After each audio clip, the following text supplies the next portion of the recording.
कौवा और आम का व्यापार। बहुत समय पहले एक जंगल में एक विशाल काया वाला काला कौवा रहता था। वो बाकी कौवों की तरह नहीं था, बल्कि जंगल में हर किसी को परेशान करता फिरता था। उसी जंगल में छुटकी नाम की एक सुंदर सी मोरनी भी रहती थी। उसके पास उसके पूर्वजों से विरासत में मिला आम का बगीचा था। उसके बगीचे में लगने वाले आम बहुत ही मीठे होते थे। एक दिन बगीचे के पेड़ों पर लगे आम को देख मोरनी बोली, अरे वाह, मेरे बगीचे में लगे इन पेड़ों पर कितने सुंदर आम लगे हैं। बस और कुछ दिनों का इंतजार, इसके बाद ये आम तो पूरी तरह से पक जाएंगे। यूं वो मन ही मन सोच रही थी कि तभी वहाँ पर तोती आई। उसे देख मोरनी ने बोला, अरे तोती तुम और यहाँ? अरे कुछ नहीं, दरअसल मुझे थोड़े आम चाहिए थे। हाँ क्यों नहीं, थोड़े क्यों, यहाँ तो बहुत सारे आम हैं, पर इन्हें पकने में और 1 महीने का समय लग सकता है। अच्छा ठीक है, तुम ये पैसे रख लो और जैसे ही आम तैयार हो जाए मुझे खबर भिजवा देना। हाँ हाँ जरूर। फिर कुछ दिनों बाद बगीचे में लगे आम पककर तैयार हो गए। उनमें से कुछ तोड़कर मोरनी ने तोती के नाम पर रख दिए और बाकी के सभी टोकरी में भर दिए। पर ये सब करते हुए कौवे ने दूर से उसे देख लिया। मुझे इन फलों का स्वाद तो चखना ही होगा। कौवा उसी रात धीरे से उन आम की पेटियों के पास गया और अपनी चोंच के सहारे उसे खोलकर सारे आम खा गया। अगली सुबह तोती अपने हिस्से के आम लेने के लिए मोरनी के बगीचे पर गई। हाँ तो मोरनी, मेरे हिस्से के आम तैयार है ना? हाँ हाँ बिल्कुल, मैंने तुम्हारे हिस्से के आम पेटी में संभाल कर रखे हैं। पर जब उस पेटी को खोल कर देखा तो उसमें ज्यादातर आम कटे हुए और खाकर रखे हुए दिख रहे थे। ये देख तोती को बहुत गुस्सा आया। ये सब क्या है? क्योंकि तुम्हारे पास मीठे और रसीले आम मिलते हैं, इसी भरोसे से सभी तुम्हारे पास आम खरीदते हैं, और तुम इस तरह से मुझे धोखा देने की सोच रही थी। मेरे पैसे लौटा दो। नहीं नहीं, जरूर इस बार कोई गड़बड़ हुई है।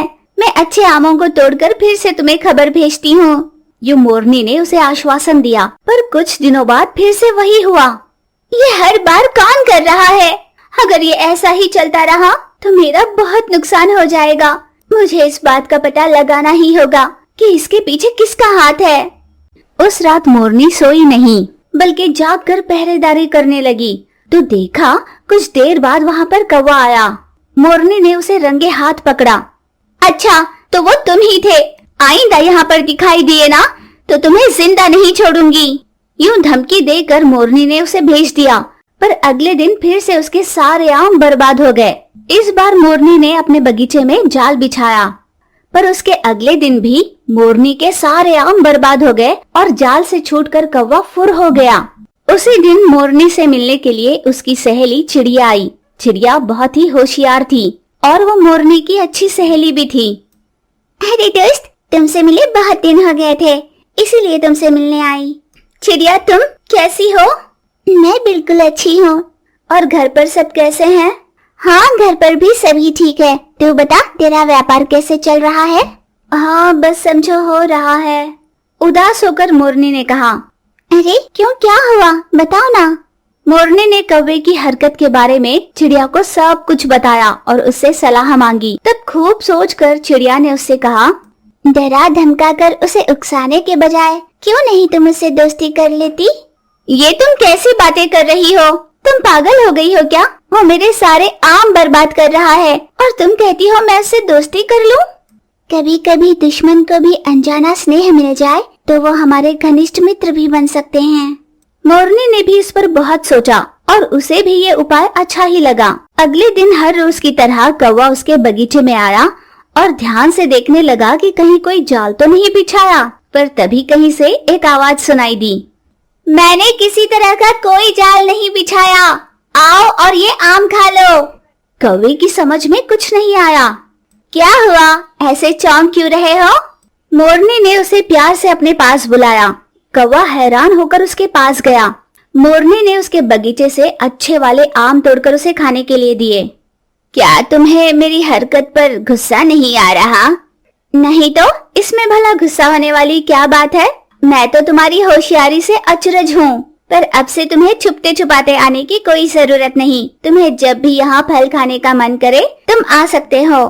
यूं प्यार से मोरनी ने कहा तो भावुक होकर कौवे के आंसू निकल आए। दोस्त, मैं तुम्हारी अच्छाई को जान नहीं पाया और व्यापार में तुम्हारा नुकसान ही करता रहा। मुझे माफ कर देना दोस्त। उस दिन से कौवा मोरनी के बगीचे की पहरेदारी करने लगा। कोई भी पंछी उस ओर उड़ कर आता तो कौवा जोर से आवाज कर उन्हें भगा देता। मोरनी का व्यापार भी बहुत अच्छे से चलने लगा था। इस कहानी से हमें ये सीख मिलती है कि हम अपनी अच्छाई से बुरे को भी बदल सकते हैं। बहुत समय पहले एक जंगल में छोटू नाम का एक कबूतर रहता था। वो मन का बहुत ही अच्छा था और किसी को भी दुख में नहीं देख सकता था। छोटू की माँ खूब मेहनत कर उसे पढ़ा लिखा रही थी। एक दिन छोटू स्कूल से वापस आया तो उसने माँ को खटिए पर लेटा देखा। माँ, क्या हुआ? तुम इस समय क्यों सो रही हो? क्या आज तुम्हें काम पर नहीं जाना था? नहीं बेटा, दरअसल आज मुझे कुछ ठीक नहीं लग रहा। क्या? माँ, ठीक है, मैं अभी डॉक्टर को बुला लाता हूँ। छोटू तुरंत दौड़कर डॉक्टर के घर गया। डॉक्टर साहब, मेरी माँ की तबीयत कुछ ठीक नहीं है, आप जल्दी से आकर उसे देखिए ना। ठीक है बेटा, चलो देखते हैं। डॉक्टर कौवा तुरंत छोटू के साथ उसके घर चला गया और उसकी माँ की जांच की। बेटा छोटू, तुम्हारी माँ की सेहत बहुत बिगड़ रही है। दरअसल बिना आराम किए लगातार काम करने की वजह से वो बहुत कमजोर हो गई है। अगर तुम्हारी माँ यूं ही काम करती रहेगी तो मुझे नहीं लगता वो ज्यादा समय तक जी पाएगी। डॉक्टर ने जैसे ही ये बात कही, छोटू घबरा गया। उसकी आंखें नम हो गई। क्या कहा? मेरी माँ उतनी बीमार हो गई है? मैं माँ के बिना बिल्कुल नहीं रह पाऊंगा। मैं किसी भी तरह माँ को ठीक करूंगा, इसका खूब ख्याल रखूंगा। अगले दिन छोटू ने माँ के लिए खाना बनाया और उसे खाने के लिए दिया। माँ, मैंने तुम्हारे लिए डोसा बनाया है, चलो खा लो। बेटा, तुम्हें स्कूल के लिए देरी हो रही है ना? अभी तक तैयार क्यों नहीं हुआ? नहीं माँ, जब तक तुम ठीक नहीं हो जाती मैं स्कूल नहीं जाऊंगा। ऐसा मत कह बेटा, मैं ठीक हूँ। तुम्हारे पाठ छूट जाएंगे बेटा, तुम स्कूल चले जाओ। नहीं माँ, तुम जब तक बिल्कुल ठीक नहीं हो जाती मैं स्कूल नहीं जाऊंगा और मैं इस विषय में तुम्हारी कोई नहीं सुनने वाला। चलो जल्दी से नाश्ता करो और आराम करना, मुझे बाहर थोड़ा काम है। छोटू अपनी जिद पर अड़कर माँ से बोला और बाहर चला गया। मैं अब कौन सा काम ढूंढूं? ऐसा कौन सा काम होगा जो मैं कर सकता हूँ? ये सोचते हुए छोटू आसमान में उड़ रहा था। यूं आसमान में उड़ते हुए छोटू ने जमीन पर देखा कि एक नन्हा सा पौधा पानी की कमी की वजह से सूख रहा था। छोटू उतरकर उस पौधे के पास गया। अरे रे, पानी की कमी की वजह से ये पौधा सूख रहा है। छोटू ने तुरंत अपने बैग से वाटर बॉटल निकाला और थोड़ा पानी उस पौधे में दे दिया। फिर अचानक ही वो सूखा पौधा खिलने लगा और उसके हरे पत्ते खुल गए। देखते ही देखते छोटू के सामने वो नन्हा सा पौधा बढ़कर एक बड़ा सा वृक्ष बन गया। छोटू उसे देख इतना घबराया कि वहाँ से निकलकर दूसरे पेड़ के पीछे छिप गया। ये क्या हो गया? एक नन्हा सा पौधा अचानक इतना बड़ा वृक्ष कैसे बन गया? हे भगवान, लगता है ये कोई शैतानी वृक्ष है। कौन है जिसने मेरी प्यास बुझाई, मुझे पानी दिया? मैं तुम्हारी आभारी हूँ, मेरे सामने आओ। हैं? ये पेड़ बात कैसे कर पा रही है? हो न हो ये जरूर कोई शैतानी वृक्ष होगा। मैं एक जादुई वृक्ष हूँ और मैं तुम्हारी मदद कर सकती हूँ। उस जादुई पेड़ की बात सुनकर छोटू धीरे से उस पेड़ के पीछे से निकलकर उसके सामने आ खड़ा हुआ। मैं ही हूँ जिसने तुम्हें पानी दिया। अच्छा, तो वो तुम थे। क्या नाम है तुम्हारा? छोटू। थैंक्स छोटू, मैं एक जादुई वृक्ष हूँ। मेरा नाम मैगी है।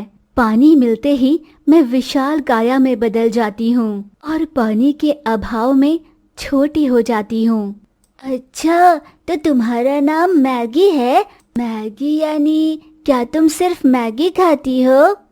नहीं नहीं, मैं मैगी बनाती हूँ। अच्छा, तो क्या तुम मुझे मैगी बनाकर दे सकती हो? हाँ जरूर। ये कहकर वृक्ष ने अपनी टहनियों को थोड़ा इधर उधर घुमाया और एक पात्र में मैगी प्रकट कर छोटू को खाने के लिए दिया। छोटू ने उसे खाया और वो चौंक उठा। अरे वाह, ये कितना स्वादिष्ट मैगी है ना इसमें स्वाद? पसंद आया?